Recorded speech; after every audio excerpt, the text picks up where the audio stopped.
अच्छे तो हाँ। अभी मैं निर्गमन 20 का 1 से लेके आपको 10 आगे बताने जा रही हूँ। तब परमेश्वर ने ये सब वचन कहे, मैं तेरा परमेश्वर यहोवा हूँ, जो तुझे दासों के घर अछतो मिस्र देश से निकाल आया हूँ। तू मुझे छोड़ दूसरे को ईश्वर करके न मानना। चौथा, तू अपने लिए कोई मूर्ति खोद कर न बनाना, न किसी की प्रतिमा बनाना जो आकाश में या पृथ्वी पर या पृथ्वी के जल में है। तू उनको दंडवत न करना और न उसकी उपासना करना, क्योंकि मैं तेरा परमेश्वर यहोवा जलन रखने वाला परमेश्वर हूँ। और जो मुझसे बैर रखते हैं उनके पोतों, बेटे पोतों और परपोतों को भी पितरों का दंड दिया करता हूँ। और जो मुझसे प्रेम कर रखते हैं, वो मेरी आज्ञाओं को मानते हैं, उन हजारों पर मैं करुणा किया करूँगा। आमीन। इसका मतलब पहले आप समझे। तू मुझे छोड़ किसी को ईश्वर करके न मानना, मूर्ति खोद कर न बनाना। परमेश्वर जलन रखने वाला परमेश्वर है। वो हमारे पोतों परपोतों से भी पलटा लेने वाला परमेश्वर है। यानी हम जैसे उनकी आज्ञाओं में रहते हैं ना, वचनों पे, तो हमारे पोते और बेटों को कुछ नहीं होगा। जैसे अभी आपने ये हादसा देखा था, हवाई जहाज जैसे जा रहा था अहमदाबाद से लंदन वाला, है ना, 171। तो वो एक तो उसमें क्या हो गया, उन लोगों ने परमेश्वर की आज्ञाओं को टाल दिया। तो परमेश्वर क्या बोलते हैं, जो मेरे वचनों पे न चलेगा उन पर विपत्तियां आएगी, और जो मेरे वचनों पे चलता है उसको विपत्ति से बचाए रखेगा परमेश्वर। जो पाप किए हैं बहुत गंदे, है ना, जो मैं आपको समझाने वाली हूँ, आप सब दोस्त मेरे रिश्तेदार तो अच्छे हैं, जो संसारिक है उनके साथ क्या होता है उनके लिए मैं बताने वाला। आमीन। आगे मैं और वचन आपको समझा रही हूँ।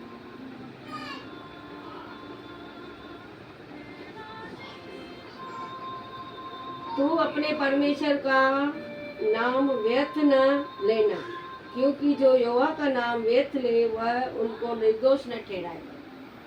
तू विश्राम दिन को पवित्र मानने के लिए सुमरन रखना। 6 दिन तो तू काम काज कर लेना, परंतु 7वां दिन तेरे परमेश्वर यहोवा के लिए विश्राम दिन का दिन ठहरे, जिसमें तू न तो किसी भांति का काम काज करना, और न तेरा बेटा और न तेरी बेटी, न तेरा दास न तेरी दासी, और न तेरा बच्चू किसी परदेसी न तेरे फाटकों के भीतर हो। क्योंकि 6 दिन में यहोवा ने आकाश और पृथ्वी और समुद्र और जो कुछ उसमें है सबको बनाया, और 7वें दिन में विश्राम किया। इस कारण यहोवा ने विश्राम दिन को आशीष दी और उसको पवित्र ठहराया। आमीन। जो मैंने पहले शनिवार के दिन आपको समझाया था, 7वां दिन विश्राम दिन है। 6 दिन में परमेश्वर ने दुनिया बनाई, आकाश और पृथ्वी को बनाया, प्राणियों को बनाया, हमें नर नारी को अपने स्वरूप में बनाया। तो माता ये शनिवार का मैंने बता दिया। उसके बाद आपको 10 आज्ञाओं में भी परमेश्वर ने मुझे ये आज्ञा दी है।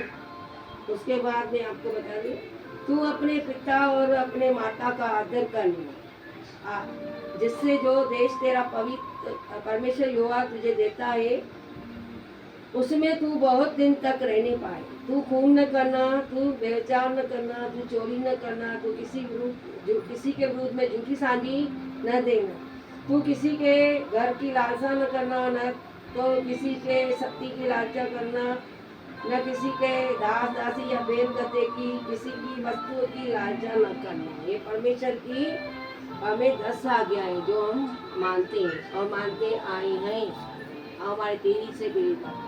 यदि जिनको पता नहीं है उनको बताना जरूरी है। परमेश्वर जलन रखने वाला परमेश्वर है। जिनको पता है उसके बाद भी वो 10 आज्ञाओं में नहीं रहते हैं और मूर्तियों को अपना परमेश्वर करके मानते हैं, वगैरह वगैरह, है ना, नाम रख देते हैं। तो उससे क्या परमेश्वर को जलन होती है, क्योंकि 6 दिन में परमेश्वर ने क्या किया, आकाश और पृथ्वी को बनाया, सारी मानव जाति को बनाया।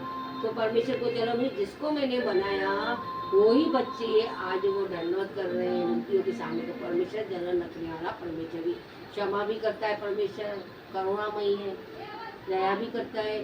जो पाप करके छोड़ देता है, परमेश्वर ने हमारे लिए 39 कोड़े खाए, मारे गए, गाड़े गए, तीसरे दिन जी उठे हमारे लिए, और हमें अनंत काल जीवन देने का वादा किया कि हम वापस, जो स्वर्गदूत है, हम स्वर्ग में वापस आए, इस पृथ्वी पे हम वापस स्वर्ग आए। सबको वादा किया था, अनंत काल जीवन देने का वादा। और फसों का पर्व मनाया था। जो फसों का पर्व खा के हमने हमारे जो सर के पाप थे उतर गए। बाकी अब इस पृथ्वी पे आए हैं, उन वचनों पे हम रहते हैं। मैं सच बोल रही हूँ आज आपको कि परमेश्वर ने आज भी मुझे, आज मेरा पति जो मनोज था वो स्वर्ग में है, वो भी जीसस को मानते हैं। वो गया, उसके बाद भी परमेश्वर ने मुझे हर एक घटी से बचाया, हर एक मुसीबत से बचा के रखा है, सब दे रहा है। ऐसा नहीं कि मुझे परमेश्वर ने किसी मुसीबत में डाला है। तो ऐसे ही परमेश्वर विपत्तियाँ उसके ऊपर देता है जो परमेश्वर के उसमें नहीं।